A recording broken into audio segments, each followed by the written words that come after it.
नमस्कार मित्रों, आज हम इस वीडियो के माध्यम से जानने वाले हैं कि तुलसी के पास दिया जलाने से क्या फल मिलता है। मित्रों, एक बार माता लक्ष्मी भगवान विष्णु से पूछती हैं, हे स्वामी, तुलसी के पास दीपक जलाने का क्या महत्व है और रोज शाम को तुलसी के पास दीपक क्यों जलाया जाता है? इससे मनुष्य को कौन सा फल प्राप्त होता है और तुलसी के पास दीपक जलाने की सही विधि क्या है तथा दीपक जलाते समय कौन से मंत्र का उच्चारण करना चाहिए, कृपया आप मुझे विस्तार से बताइए। तब भगवान विष्णु कहते हैं, हे देवी, आज आपने समस्त मानव जाति के कल्याण के लिए बहुत ही महत्वपूर्ण प्रश्न किया है। आपके इस प्रश्न का उत्तर देने से पूर्व मैं आपको एक प्राचीन कथा सुनाता हूँ, जिससे आपको सभी प्रश्नों के उत्तर मिल जाएंगे। इसलिए आप इस कथा को ध्यान पूर्वक सुनिए। इस कथा को ध्यान से पूरा सुनने मात्र से ही मनुष्य को 100 वर्षों तक तुलसी के पास दीपक जलाने का पुण्य प्राप्त होता है। फिर माता लक्ष्मी कहती हैं, हे स्वामी, मैं इस कथा को सुनने के लिए उत्सुक हूँ, कृपया आप इस कथा को सुनाना प्रारंभ कीजिए। तब भगवान विष्णु माता लक्ष्मी को वह कथा सुनाने लगते हैं। हे देवी, पूर्वकाल की बात है, दक्षिण दिशा में तुंगभद्रा नाम की एक बहुत बड़ी नदी है। इस नदी के किनारे पर हरिहरपुर नाम का एक अत्यंत सुंदर नगर बसा हुआ था। उसी नगर में काशी नाम के एक ब्राह्मण निवास करते थे। वे अत्यंत गुणवान, चरित्रवान, धर्म कार्य करने वाले तथा वेदों के मार्ग पर चलने वाले थे। उन्होंने समस्त शास्त्र का अध्ययन किया हुआ था। उस ब्राह्मण की एक पत्नी थी जिसे लोग दुराचारी कहकर पुकारते थे, क्योंकि उसके कर्म ही उसके नाम के अनुसार थे। वह सदैव ही अपने पति को अपमानित करती थी।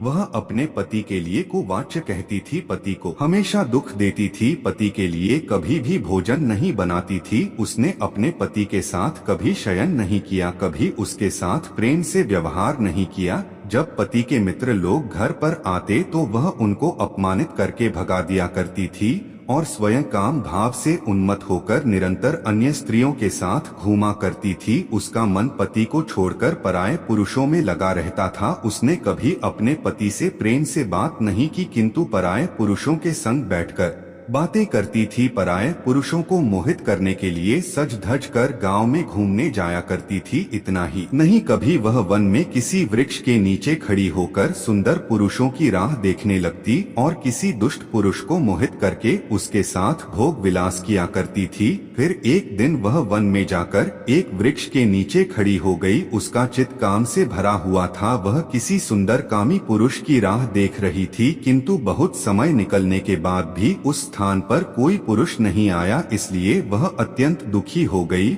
और प्रियतम की खोज में इधर उधर देखने लगी। उस दिन उसका सारा परिश्रम व्यर्थ हो गया। वहाँ पर खड़ी होकर वह नाना प्रकार की बातें कहकर विलाप करने लगी, हाय हाय, आज तो इस मार्ग से कोई भी सुंदर पुरुष नहीं आया। अब मैं कैसे अपने काम वासना को शांत करूं? आज की रात कैसे बीतेगी? वह जोर जोर से विलाप करने लगी। उस जंगल में एक भयानक बाघ रहता था। उस पापिनी स्त्री की आवाज सुनकर वह बाघ जाग गया और उस स्त्री का भक्षण करने के लिए उसके पास आ गया। उस भयंकर बाघ को देखकर स्त्री के पसीने छूटने लगे। वह भय से थरथर कांपने लगी। वह स्त्री कुछ करती उससे पहले ही उस बाघ ने अपने पंजे से उसे घायल कर दिया और वह स्त्री जमीन पर गिर पड़ी। जमीन पर गिरते ही वह स्त्री चिल्लाते हुए बोली, अरे बाघ, तू किस लिए यहाँ पर आए हो? मुझे क्यों मार रहे हो? मैं यहाँ पर अपने प्रियतम को खोज रही हूँ। तुम मुझे छोड़ दो। मेरा भक्षण करके तुझे क्या मिलेगा? उस स्त्री की यह बात सुनकर वह भयानक बाघ क्षण भर के लिए रुक गया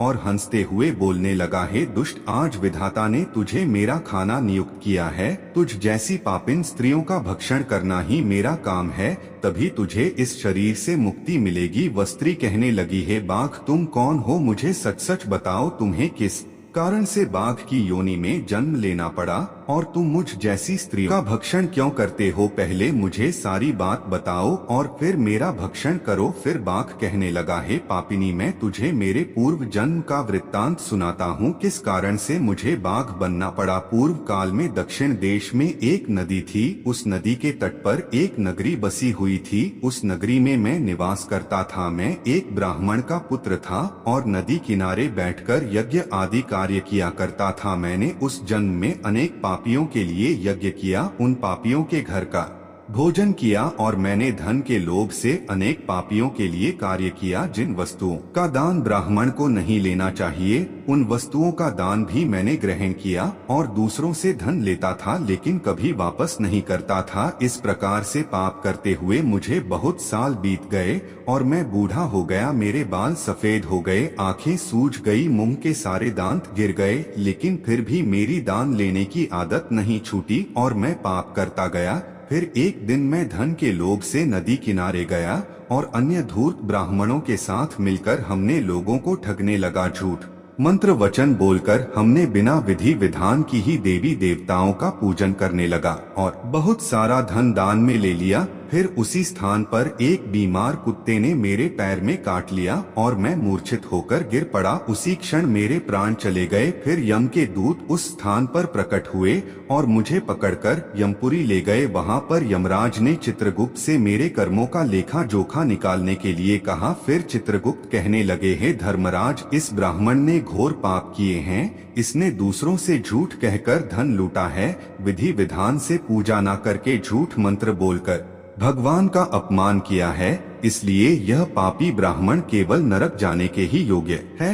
फिर यमराज ने अपने दूतों को आदेश देकर मुझे नरक की अग्नि में डाल दिया। अनेक वर्षों तक नरक की सजा भोगने के बाद मुझे बाघ का शरीर प्राप्त हुआ और मैं इस दुर्गम वन में निवास करने लगा। मैं अपने पूर्व जन्म के पापों को याद करके कभी महात्मा, साधु पुरुष, सती सावित्री स्त्रियों का भक्षण नहीं करता हूँ। मैं केवल पापी, दुराचारी तथा उल्टा स्त्रियों का ही भक्षण करता हूँ ताकि मुझे पाप से मुक्ति मिल जाए। इस प्रकार से उस बाघ ने अपने पूर्व जन्म का वृतांत सुना दिया और उस स्त्री से कहने लगा, हे पापिनी, तेरे आचरण से तू उल्टा दिखाई पड़ती है। अपने पति को छोड़कर तू इस वन में अन्य पुरुष के साथ भोग विलास करने के लिए आई है, इसलिए आज तू मेरा ग्रास अवश्य बनेगी। इतना कहकर उस बाघ ने अपने तीक्ष्ण नाखून से उस पापी स्त्री के टुकड़े टुकड़े करके उसे खा लिया। फिर उस स्थान पर यम के दूत प्रकट हुए और उस पापिनी स्त्री को उठाकर यमपुरी ले गए। वहां पर उसे यमराज के सामने खड़ा किया गया। फिर चित्रगुप्त ने उस स्त्री का लेखा जोखा निकालते हुए यमराज से कहने लगे, हे धर्मराज, यह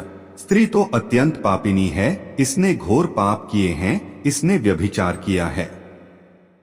इसने अपने पति की कभी सेवा नहीं की। अपने पति को भूलकर पराये पुरुषों के साथ भोग विलास किया करती थी। उसके पाप को सुनकर यमराज ने उस स्त्री को अग्नि से भरे हुए कुंडों में डालने का आदेश दिया। अनेक वर्षों तक उसे उस कुंड में पकाया गया।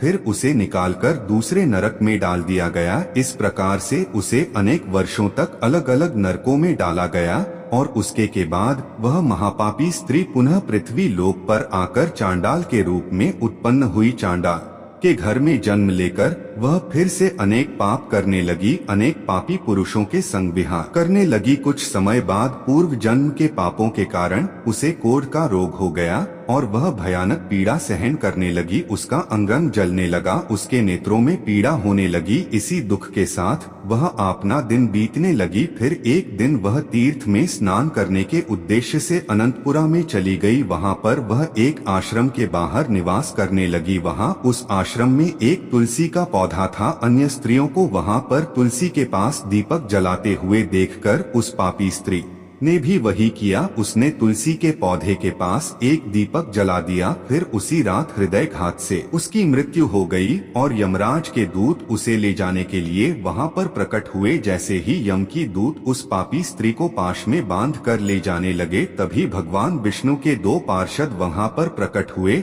और उन्होंने उन दोनों को रोक लिया और कहने लगे, हे दूतों, इस स्त्री को तुम छोड़ दो। यह स्त्री नरक जाने के योग्य नहीं है।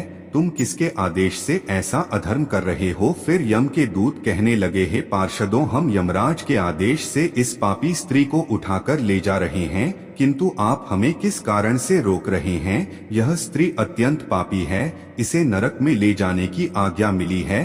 फिर पार्षद कहने लगे, हे दूतों, यह स्त्री तो विष्णु भक्त है, यह नरक जाने योग्य नहीं है। इसने शाम को तुलसी के पास दीपक जलाया है, इसी कारण से इसके समस्त पाप नष्ट हो गए हैं, इसलिए अब यह नरक जाने के योग्य नहीं है, यह स्वर्ग जाने की अधिकारी बन चुकी है। पार्षदों की बात सुनकर यमदूतों ने उस स्त्री को उस स्थान पर छोड़ दिया और यमलोक लौट गए। वहां जाकर उन्होंने यमराज को सारा वृत्तांत सुना दिया। फिर भगवान विष्णु के पार्षद उस स्त्री को दिव्य विमान में बिठाकर स्वर्ग लोक ले गए। भगवान विष्णु कहते हैं, हे देवी, इस प्रकार से तुलसी के पास केवल दीपक जलाने मात्र से ही मनुष्य के सभी पाप नष्ट हो जाते हैं। जो स्त्री रोज शाम को तुलसी के पास दीपक जलाती है वह सौभाग्यशाली बनती है, उसके पूर्व जन्मों के सभी पाप नष्ट हो जाते हैं, उसे सुख समृद्धि की प्राप्ति होती है। रोज तुलसी के पास दीपक जलाते समय इस मंत्र का उच्चारण करना चाहिए, तुलसी देव्यै च विद्महे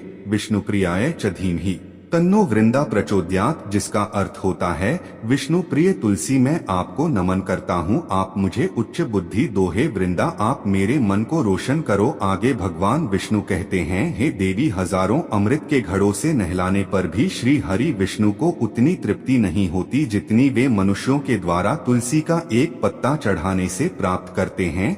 10,000 गौदान से मानव जो फल प्राप्त करता है वही फल तुलसी पत्र के दान से पा लेता है। जो मृत्यु के समय अपने मुख में तुलसी पत्र का जल पा जाता है वह संपूर्ण पापों से मुक्त होकर भगवान श्री हरि विष्णु के धाम जाता है। हिंदू धर्म में तुलसी के पौधे का महत्व सबसे अधिक है। इसकी सबसे पहले पूजा भगवान विष्णु ने की थी। भगवान विष्णु कहते हैं, जिस प्रकार से देवी लक्ष्मी से वैकुंठ को ऐश्वर्य प्राप्त है, उसी प्रकार से वैकुंठ में तुलसी के कारण ही पवित्रता प्राप्त है। पृथ्वी लोक पर जिस स्थान पर भी तुलसी का पौधा होगा उस स्थान पर कभी बुराई का वास नहीं होगा, ऐसा स्थान सबसे अधिक पवित्र होगा। इसी कारण से हमें हमारे घर में तुलसी का पौधा अवश्य लगाना चाहिए। इस प्रकार से भगवान विष्णु ने तुलसी के पास दिया जलाने का महत्व बताया। मित्रों, वीडियो अच्छी लगी हो तो लाइक, शेयर और ऐसे ही वीडियो को देखने के लिए हमारे चैनल को सब्सक्राइब जरूर करें। धन्यवाद। जय श्री विष्णु।